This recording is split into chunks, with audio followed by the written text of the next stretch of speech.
우리는 많은 예배 홍수 속에 살고 있습니다. 강단 올라오기 전에 우리가 보통 드리는 1년에 예배가 몇 번 정도 드려지느냐를 한번 조사를 해봤습니다. 다른 거 다 소소한 기도 모임이나 또는 이런 거 말고 공적인 예배들만 조사해서 볼 때에 약 1년 동안에 하루도 쉬지 않고 하루에 한 번 정도 예배를 드리는 꼴로 수가 나옵니다. 그러니까 하루에 한 번은 꼭 성전에 와서 예배를 드리는 그런 숫자의 텀으로 나와 있습니다. 근데 우리 교회는 이렇지만 다른 교회 좀 예배를 많이 드리는 교회는요, 1년 동안에 예배 드리는 횟수를 좀 조사를 해보면 1년 365일 동안 하루에 3번씩 예배를 드리는 꼴로 나오게 되는 거예요. 다른 거 아무것도 안 하고 밥만 먹고 예배만 드리는 겁니다. 그 정도의 빈도수로 나와 있습니다. 오해하지 마실 것은 예배가 많다고 절대 그러는 게 아닙니다. 예배 드리는 숫자가 많으니까 줄여야 된다 이 말도 아닙니다. 오해하지 마십시오. 단지 우리가 많이 예배를 드리는 속에서 자칫 간과하고 잊어버리고 가는 것들이 있다라고 하는 것입니다. 예배가 많으면 많아질수록, 예배 숫자가 많으면 많아질수록 우리가 얻고 가는 것보다, 물론 얻고 가야 되는 것들이 있는데요, 그러나 예배가 많으면 많아질수록 얻고 가는 것보다 잃어버리고 가는 것들이 더 많다라고 하는 것들을 좀 기억하시면서 오늘 시간에 다시 한 번 더 우리가 예배를 통해서 우리가 하나님께서 우리에게 무엇을 가르쳐 주시는지, 그리고 예배를 통해서 우리가 무엇을 배우게 되는지를 좀 다시 한 번 더 말씀을 통해서 좀 배우고 가기를 원합니다. 오늘 우리가 보는 이사야서는 선지서죠. 예전에는 우리가 성경의 분량에 따라서 대선지서, 소선지서로 구분을 했습니다. 그래서 대선지서 5권, 소선지서 12권에서 총 17권의 선지서가 있다라고 우리는 통상 이렇게 배워왔습니다. 근데 요즘엔 좀 분류하는 법이 좀 다릅니다. 요즘은 선지서를 크게 3부분으로 나눕니다. 학자에 따라서 학설이 좀 다르긴 하지만, 첫째는 포로기 이전의 선지서, 바벨론 포로기 이전의 선지서, 그 다음에 바벨론 포로기 중의 선지서, 그리고 바벨론 포로기 이후의 선지서 3부분으로 나눕니다. 그렇게 따지면 오늘 이사야는 바벨론 포로기 이전의 선지서입니다. 근데 오늘 우리가 보는 이사야서, 우리 책 제목이요, 성경의 각 권의 책 제목이 창세기, 출애굽기, 레위기 보통 이렇게 되어 있지만요, 예전에는 원문상에는 이사야서, 예레미야서 이렇게 기록이 되어 있지 않습니다. 제목을 이사야서, 예레미야서 이제 나눈 거는요, 헬라가 그리스가 세계를 정복하고 난 이후에 알렉산더 대제가 세계 각국에 흩어진 그 서적들을 헬라어로 번역을 하게 됩니다. 그 헬라어로 번역을 하면서 유대인들이 보던 토라도, 유대인들이 보던 타나크 구약 성경도 헬라어로 번역하도록 만들어졌고요. 그래서 72인의 사람들이, 75인의 사람들이 모여서 헬라어로 성경을 번역하는 작업을 하게 됩니다. 근데 이 그리스와 로마의 숫자법에 따라서, 숫자를 세는 방법에 따라서, 반올림 반내림 법칙에 따라서 이 번역된 성경의 이름을 70인역이라 부릅니다. 그 70인역의 번역에 따라서 제목이 이사야의 책 또는 이사야의 예언, 이렇게 제목이 붙어 있습니다. 이사야라는 이름의 뜻이 뭐냐면은 여호와는 구원이시다 이 말입니다. 참 우리말이 재미있는 게요, 여러분, 얘기를 하나 드리자면, 저는 경상도에 살고 있는 게 이렇게 은혜로울 수가 없습니다. 왜냐하면 이겁니다. 우리가 보통 이제 우리 어머니들이 이렇게 하잖아요. 하다가 실이 끊어지거나 줄이 끊어졌을 때, 야야 빨리 이사라 이러잖아요. 어머니 그거 이사야 됩니다. 이게 끊어지면 이사야 됩니다. 이런 말 쓰잖아요. 그 이사야입니다. 무슨 말이냐? 구원이라는 게 뭡니까? 하나님과의 끊어진 관계가 예수 그리스도로 인하여 이어지는 게 구원 아니겠습니까? 그 예수 그리스도로 이어지는, 이사지는 그 이사야. 기억하시면서 오늘 말씀을 함께 좀 생각하시면 좋겠습니다. 하나님과의 관계가 오늘 그도 그렇듯이 이사야가 외쳤던 말들이 뭐냐면은 너희가 분명히 망하는데, 유다 백성이 너희가 분명히 망하는데, 그래서 이사야 1장에 뭐라고 기록하냐면은 소도 주인을 알고 나귀도 그 주인을 알지만 내 백성은 주인을 알지 못한다라고 이야기하면서 겨우 지금 남아있는 상태다. 딸 시온이 포도원의 망대같이 겨우 남아있는 상태다. 그러니까 빨리 회개하라라고 하는 것입니다. 빨리 회개하고 주께로 돌아오라라고 외치는 것이 이사야의 외침입니다. 그 가운데 오늘 이사야 6장은 이사야가 하나님 앞에 세워짐을 받는 장면인데요. 우리가 통상적으로 볼 때 선교사로 파송을 받든지 무슨 선교 헌신 예배를 드리든지 할 때 선교적인 본문으로 우리가 이사야 6장을 간혹 보게 됩니다. 하지만 오늘 조금 시각을 바꾸어서 이사야서를 보게 되면, 이 6장을 보게 되면 사실 이 장면은 한 인간이 하나님의 실존을 경험하고 하나님의 현존을 경험하고 하나님의 그 임재 가운데 있는 예배의 장면이라는 사실을 우리는 잊어버릴 수가 없습니다. 아무리 봐도 이 장면은 하나님께 드려지는 찬양이 있습니다. 하나님이 자신을 드러내는 계시적인 말씀이 있습니다. 그리고 그 가운데 이사야의 회개와 헌신이 있습니다. 하나님의 원하는 마음이 있습니다. 다 보면 예배의 요소들입니다.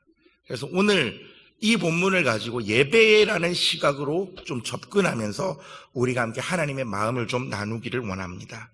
우리가 예배자라고 이야기할 때 이 예배자는 어떤 사람입니까? 구원받은 하나님의 백성입니다. 구원받은 하나님의 백성. 그래서 예수 그리스도로, 죄송합니다, 사투리를 써서, 하나님과의 관계가 이사진 사람, 그 사람들이 예배자라고 하는 것입니다. 하나님의 자녀, 성도, 다른 말로 예배자다라고 하는 것입니다. 그러니까 오늘 여기 와 계신 우리 모든 성도님들은 예수 그리스도의 피로 거듭난, 예수 그리스도의 피로 구원받은 우리 모두는 하나님 앞에 나이의 고아를 막론하고 지위의 고아를 막론하고 하나님 앞에 예배자라는 이름으로 와 있습니다. 조금 더 유식하고 조금 더 좀 고상한 말로 성도다, 이렇게 이야기하는 것이죠. 그 거룩한 무리, 하나님을 예배하고 어린 양이 어디로 가든지 따라가는 그 사람들을 우리는 성도라고 말하지 않습니까? 그 성도는 곧 예배자입니다. 예배자라고 하는 것은 그 사람은 곧 하나님께 구원받은 하나님의 백성이며 하나님과 예수 그리스도의 피로 관계에 맺어진, 예수 그리스도의 피로 이어진 하나님의 사람이며, 더 쉽게 말하면 하나님의 자녀다라고 하는 것이죠. 지난번 수요일에 말씀드렸습니다마는 신을 아버지라 부르는 데는 기독교밖에 없습니다. 다른 어느 종교가 신을 향해서, 거룩한 신을 향해서 아버지라 부른단 말입니까? 그것도 더 말한 아빠라고 부르는 데는, 하나님을 가리켜서 아빠, 아바라고 부르는 데는 기독교밖에 없습니다. 여러분, 하나님을 아버지라 부른다는 것 자체는 엄청난 일입니다. 하나님이 내 아버지가 되시고 내가 그분의 자녀이며 그분의 나라가 나의 것이 되고 그분의 모든 것이 나에게 상속되어진다는 그 자체는 실로 가히 신비한 일이며 기이한 일입니다. 이것을 우리에게 은혜로 주신 하나님을 찬양한 여러분들 되시기를 바랍니다. 그래서 예배자로 세워진다라고 말할 때 이 예배자라는 것은 우리가 현재 어떠한 모습으로 하나님 앞에 나와 있든지 우리의 현재 처하는 상황에 기준되어 있지 않습니다. 우리가 어떻게 있든지 예배자, 너는 예배자야, 너는 성도야 라고 말씀하시는 분은, 그렇게 낙인 찍어주시는 분은 하나님이십니다. 그래서 내가 어떠한 모습으로 왔든지 내 모습 이대로 받으셔서 나의 찬양과 나의 기도와 간구를 받기를 기뻐하시고 그것에 은혜 베풀어 주시고 축복하시는 그 하나님의 은혜가 오늘 예배드리는 저와 여러분에게 동일하게 있기를 주님의 이름으로 축원합니다. 오늘 6장 1절 말씀을 통해서 보게 되면요, 6장 1절은 이렇게 시작합니다. 우시야 왕이 죽던 해에 내가 본즉 주께서 높이 들린 보좌에 앉으셨는데 그의 옷자락은 성전에 가득하였고, 혹시나 제가 성경을 외워서 지금 말씀드리는 것이 예전 개역 한글판 본문에 기준하고 있기 때문에 조금 오늘 보는 개역 개정판 본문과 달라도 이해해 주시기 바랍니다. 우시야 왕이 죽던 해 내가 본즉 주께서 높이 들린 보좌에 앉으셨는데 그 옷자락은 성전에 가득하였다라고 말합니다. 위기의 시대에 우시야 왕이 죽던 해라는 게 어떤 시기입니까? 과거에 이스라엘에 엄청난 부흥을 이루었고 이스라엘을 강성대국으로 만들었던 그 우시야 왕이 죽었을 때, 어쩌면 정말 성군이라 여기던 사람이 죽었을 경우에, 어쩌면 우리나라를 이끌던 가장 영향력 있는 인물이 한 사람 죽었다라고 말할 때에 국민들은 위기에 빠지지 않겠습니까? 우시야가 그런 사람이었습니다. 전쟁을 미리부터 대비하고 전쟁이 일어날 것들을 대비해서 수로를 만들고 나라가 부강해질 것들을 위해서 엄청나게 노력했던 그 우시야. 그러나 그가 말년에 어떻게 됩니까? 제사장만 할 수 있었던 분향을 자기가 하겠다고 겁없이 성소로 비집고 들어가다가 제사장들이 막으니까 화를 내다가 이마에 문둥병이 발하여 평생을, 남은 일생을 별궁에서 보내야 됐던, 그 말년에 쓸쓸한 인생을 맞이해야 됐던, 하나님으로부터 완전히 버림받았던 그 우시야, 그가 죽던 해에 어쩌면 온 나라의 백성들은 위기와 두려움에 쌓여 있을지 모릅니다. 하지만 하나님의 사람인 이사야는 그때에, 그 위기의 때에 높은 보좌에 앉으신 주님을 바라봤습니다. 아니, 하나님은 이사야에게, 자신의 마음을 가장 잘 이해할 수 있는 이사야에게 하나님이 어떠한 분이신지를 드러내십니다. 이것을 신학적인 용어로 계시라고 합니다. 하나님이 이사야에게 자신을 드러내십니다. 어떤 모습으로요? 높이 들린 보좌에 앉아 계신 모습으로. 하나님이 이사야에게 자신을 드러내실 때 어떤 모습으로 드러내십니까? 세상의 왕은 다 죽는다. 그러나 너희가 잊어버리고 있는 것이 있는데 그 왕 위에 내가 있다라고 하는 것입니다. 만군의 여호와이신 그 하나님, 변하지 않는 보좌에 앉아 계신 그 하나님, 위기의 때와 위기의 상황에도 그 위기와 상황이라는 파도 위에 계신 그 하나님, 오늘도 우리가 당하는 위기와 아픔 가운데 그 위에서 주관하고 계신 그 하나님, 그 하나님을 위기의 때에 하나님의 사람에게 보여주십니다. 그것을 이때 당시는 계시라고 하는 말로 이야기했고, 이 계시가 기록된 66권의 말씀을 통해서 우리에게 하나님을 가르쳐 주실 때에 하나님이 이제는 어떤 방법을 동원하시느냐? 설교라는 방법으로 하나님을 가르치시기 시작하십니다. 그래서 여러분, 예배함에 나올 때 우리는 이 강단을 통하여 하나님을 배우셔야 합니다. 하나님이 어떤 분인지를 알아가셔야 합니다. 그래서 우리에게 이 시간은 정말 중요한 시간인 것은, 하나님은 이 시간에 이 강단을 통해서 자신을 드러내시기를 기뻐하십니다.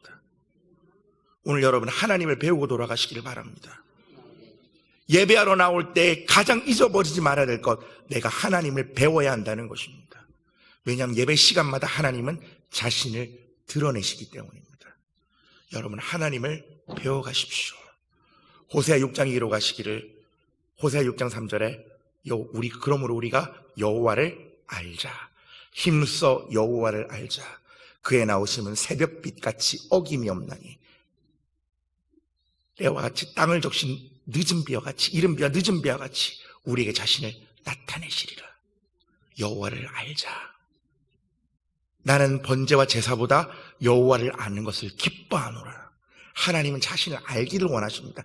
자신을 가르쳐주고 싶어 하십니다. 나 이런 사람이야, 나 이런 존재야, 내가 여호와야, 내가 하나님이야 라고 지금도 여러분의 자신을 드러내시기를 기뻐하시는 그 하나님 앞에 우리는 날마다 예배함에 나오면서 하나님, 주님을 내게 가르쳐 주십시오라고 고백하셔야 합니다. 오늘 우리의 필요한 것은 하나님을 아는 것입니다. 이 위기의 상황에 하나님을 알아가는 것, 우리는 예배 때마다 그것을 배워야 합니다. 그것을 훈련하셔야 합니다. 주님, 내가 주님을 더 알기 원합니다. 하나님은 자신 우리에게, 이사야에게 그랬듯이 위기의 상황에서도 변하지 않는 하나님의 보좌를 보이십니다. 나는 변하지 않는다. 나는 죽지 않는다. 나의 보좌는 영원히 전부터 서 있다는 것을 우리로 알게 하시는 하나님의 마음을 우리는 예배 가운데 배워야 합니다. 그리고 하나님은 자신을 드러내시죠. 어떻게 해요? 스랍들을 통하여 드러내십니다. 거룩하다, 거룩하다, 거룩하다. 옛날 번역에 보니까 이렇게 되어 있습니다. 서로 창화하여 가로되, 서로 노래로 이야기하기를, 서로 노래로 화답하기를, 거룩하다, 거룩하다, 거룩하다. 하나님은 거룩하신 분입니다. 이 작업을 감당하는 사람이 오늘날 누굽니까? 찬양되고 찬양팀입니다. 성도님들, 하나님은 이러하신 분입니다. 우리는 그 하나님을 예배해야 됩니다. 하나님을 만나셔야 합니다. 은혜의 보좌로 나아가셔야 됩니다라고 촉구하면서 여러분이 하나님을 만나도록 돕는 사람들, 그들이 바로 찬양대입니다. 그들이 바로 찬양팀입니다. 그러기 위해서 찬양팀은 먼저 하나님을 만나는 경험이 있어야 합니다. 성가대도 먼저 하나님을 만나는 경험이 있어야 합니다. 일주일의 삶에 하나님을 만난 경험이 있어야 하나님은 이런 분이십니다라고 말할 수 있습니다. 내 안에 하나님 만난 하나님이 있어야, 내 안에 경험한 하나님이 있어야 그 하나님을 말해 줄 수 있습니다. 하나님은 거룩하신 분으로 자신을 드러냅니다. 그런데 그 하나님을 배우면서 우리가 또 깨달아야 되는 것은 나는 어떤 사람인가라고 하는 겁니다. 그 하나님 앞에 나는 어떤 존재입니까? 하나님을 향하여 거룩하다, 거룩하다, 거룩하다라고 스랍들은 말하고 있는데, 그 거룩하신 하나님 앞에 인간된 이사야의 반응은 이것입니다. 부정하다, 부정하다, 부정하다.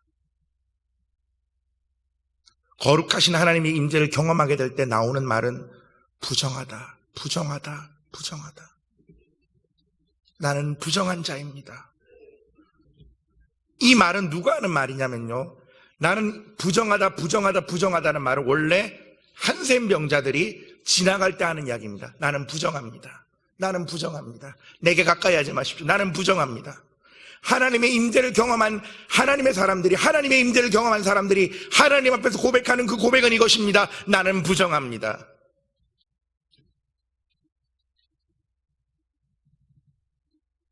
그래서 물고기 153마리 잡은 다음에 베드로가 주님께 말하는 것이 무엇입니까?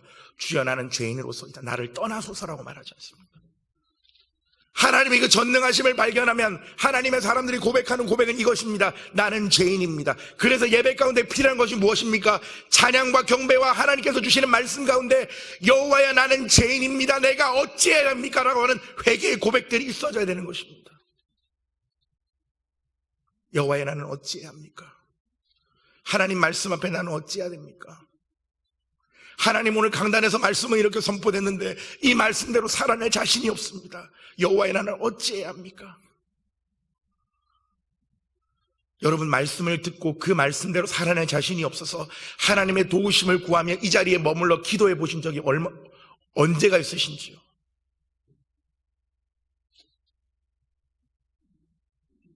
여러분, 우리는 그 예배를 잊어버리고 살진 않으십니까? 하나님의 임재 앞에 천사들은 거룩하다라고 말하는데 이사야는 주님 어찌해야 됩니까? 나는 입술이 부정한 사람입니다. 선지자임에도 불구하고 나는 입술이 부정한 사람입니다. 나는 입술이 부정한 백성 중에 거하고 있습니다. 그럼에도 불구하고 나는 부정한 존재로 하나님을 배웠으니 이제 나는 죽게 되었습니다.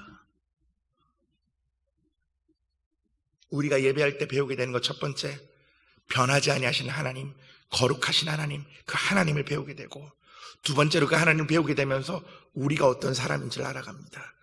부정하다, 부정하다, 부정하다. 하나님이 우리를 사해주지 않으시면, 하나님이 우리를 돌아보지 않으시면 우리는 죽을 수밖에 없는 죄인이다. 그래서 이 찬송을 부를 때마다 우리는 그렇게 고백하지 않습니까? 천부여 의지없어서 손들고 옵니다. 주 나를 외면하시면 나 어디 가리까? 주님이 나를 외면하시면, 오히려 요즘에 나온 이 가사보다 옛날 가사가 더 은혜스러운 것 같습니다. 주 나를 박대하시면 나 어디 가리까? 하나님을 발견하고 나서 보니 내가 부정하니까 주님이 그런데 나를 안 만나주시면, 주님이 안 도와주시면 나는 어떻게 살아가야 됩니까? 주님 나를 도와주십시오라는 그 간구의 고백들이 우리에게 필요한 것입니다. 그 회개의 고백과 간구의 고백, 다시 한번 더 회복하신 여러분들 되시기를 원합니다. 그 회개와 간구의 고백 가운데 하나님은 어떻게 하시죠? 화저로 단에서 취한 숯으로 이사야의 입술을, 이사야의 부정한 곳을 찢어버리십니다. 그 죄를 도말하시는 것이죠. 예배 가운데 하나님은 말씀을 통해서 찬양과 기도와 간구 가운데 우리의 죄가를 도말해버리십니다. 우리의 연약한 부분을 만지십니다. 치료하십니다. 회복시키십니다. 살리십니다. 그 시간이 우리의 예배입니다. 이 회복과 치유가 우리의 예배 가운데 회복되어지는 은혜가 있기를 원합니다. 예배할 때마다 여러분 질병이 치유되는 놀라운 은혜가 있기를 원합니다. 예배할 때마다 여러분의 기도의 제목들이 응답되어지는 놀라운 은혜와 역사가 있기를 원합니다. 그래서 예배 가운데 세임 얻고 또 나가는 겁니다. 비록 쓰러질지라도, 비록 넘어질지라도, 그럼에도 불구하고 우리를 받아주신 하나님 앞에, 우리의 아빠한테, 우리 아빠 되신 하나님께 다시 와서 도와주세요. 아빠 도와주세요. 그렇게 부르짖는 겁니다. 그게 예배 아니겠습니까? 여러분 잊고 살지 않으십니까? 예배하러 나오면서 잊고 있지는 않으십니까? 말씀을 들으면서 내게 하나님이 어떤 분이신가에 관심을 가지기보다 다른 것에 관심이 있지 않으십니까? 말씀 가운데 하나님께서 말씀하시는 것들 가운데 나는 이렇게 하지 못합니다. 하나님 도대체 나는 어떻게 살아야 합니까? 나는 어떻게 살아야 합니까? 주님 도와주십시오라고 간구하는 간구의 고백들이 있어져야 될 것입니다. 그리고 그 가운데 하나님은 우리의 죄가를 도말하시고 걱정하지 마. 내가 찢어버릴 테니까. 내가 도말해버릴 테니까. 그래서 예레미야에게 이렇게 말씀하시지 않습니까? 너는 아이라 하지 말라. 내가 너와 함께한다. 기도원에게도 말씀하시지 않았습니까? 큰 용사여 여호와께서 너와 함께 계시도다. 우리의 자신을 솔직하게 내어놓고 부정하다라고 말할 때 하나님은 우리를 찢어버리십니다. 우리를 새롭게 하십니다. 그리고 하나님은 자신의 마음을 드러내시죠. 이건 누가 해줄래? 이건 누가 해줄래? 그럴 때 말하죠. 제가요. 제가 할게요. 하나님의 마음을 발견했다면, 그래서 말씀을 듣는 시간에 뭔가 내 마음을 쿵쿵 칩니다. 이거 내가 해도 될까? 내가 해도 될까? 그때에 내가 해도 될까가 아니라 주님 제가 할게요라고 내놓는 겁니다. 그런 사람 필요하십니까? 제가 할게요. 이렇게 섬길 사람 필요합니까? 주님 제가 할게요. 이거 감당할 사람 필요하십니까? 주님 제가 할게요. 그렇게 헌신하며 나올 때 주님은 우리를 세상 가운데 이렇게 파송하십니다. 지금부터 영원까지 너희와 항상 함께 있을지어다.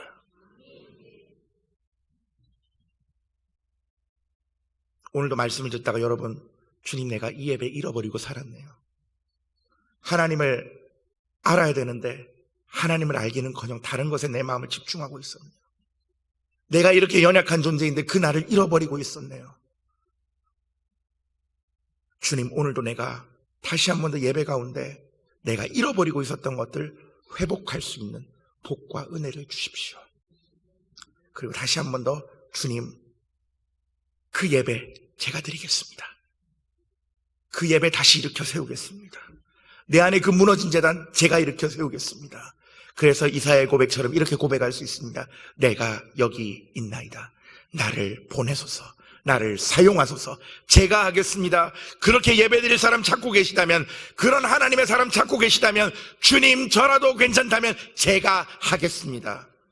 여러분 예배 가운데 여러분의 이런 결단과 고백이 있기를 원합니다. 말씀을 정리합니다. 예배 가운데 우리는 높고 높은 변하지 않는 보좌에 앉아 계신 하나님을 발견하게 됩니다.